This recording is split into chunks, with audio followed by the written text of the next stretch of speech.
রুশ আগ্রাসনের মাঝেও হাসতে আর গাইতে ভোলেননি ইউক্রেনীয়রা। নিয়মিত হামলার শিকার কিয়েভের কাছে একটি পাহাড়ের চূড়ায় গ্রীষ্মকালীন উৎসব ইভানা কুপালায় মেতে উঠেছেন অনেক মানুষ। বনফুলের মালা গেঁথে তা দিয়ে সাজিয়ে তোলেন নিজেদের, গলা মেলান লোকসঙ্গীতে, প্রিয়জনের সাথে মেতে ওঠেন নাচে।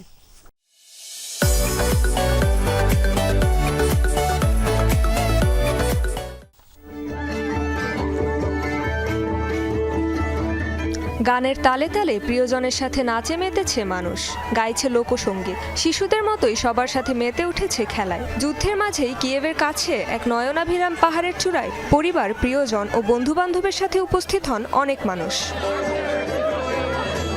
পূর্ব ইউরোপের স্লাভিক জনগোষ্ঠীর প্রাচীন একটি গ্রীষ্মকালীন উৎসব ইভানা কুপালা। প্রকৃতি, উর্বরতা, পবিত্রতা ও নবজীবনের প্রতি কৃতজ্ঞতা প্রকাশ করতে তেমনই আয়োজন করা হয় ইউক্রেনে, যাতে আনন্দে মেতে ওঠেন আগতরা।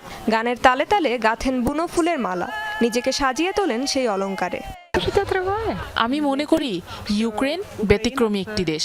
এটি প্রমাণ করে যে জীবন থেমে থাকে না। আমরা যে বেঁচে আছি তার একটি দারুণ উদাহরণ এই উৎসব।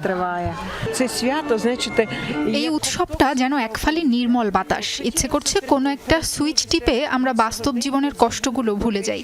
মানুষের হাসি আর নাচ দেখে আনন্দে ভরে উঠেছে আমার আত্মা। আমরা এক বিশেষ জাতি যারা দুঃসময়ের মাঝেও আনন্দ, বিনোদন আর আশার মুহূর্ত খুঁজে নিতে জানি। উপস্থিত সকলে উপভোগ করেন প্রকৃতি ও ভালোবাসার মেলবন্ধনের অপরূপ এক দৃশ্য। পাহাড় চূড়ায় অনেকেই যেন উড়তে চান পাখির মতো। মানুষের চোখে আমি উষ্ণতা ও সুখের ঝিলিক দেখি। আগামীকাল হয়তো আবারও বেদনা, বোমা হামলা, যুদ্ধ আসবে, কিন্তু আমাদের দরকার এই ধরনের আনন্দময় মুহূর্ত, আর দরকার একসঙ্গে হাসা ও আনন্দ ভাগ করে নেওয়া। রাতের দৃশ্য আরও নজরকাড়া। মাঝে আগুন জ্বালিয়ে কাঁধে কাঁধ রেখে এর চারদিকে ঘুরতে থাকেন আনন্দপ্রিয় এসব মানুষ। অনেকে আবার সেই আগুনের উপর দিয়ে লাফিয়ে করেন সৌভাগ্য কামনা।